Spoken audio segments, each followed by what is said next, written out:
yung pinanggalingan ko. Tapos tatalikuran mo lang ako. Bakit, Tara? Bakit ka umalis? Si Arian. Hindi si Arian ang dahilan kung bakit ayaw mo sa amin. Kung ganun, bakit mo pa ako sinundan dito? Gusto ko lang liwanagin lahat ng malabo. Ang hirap sa'yo eh.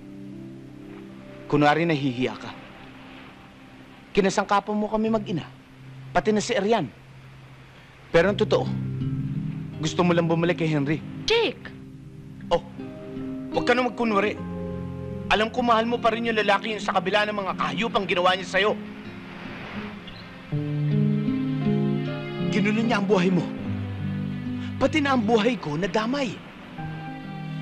Dahil sa kanya, nagbago ang takbo ng ating kinabukasan. Ayun.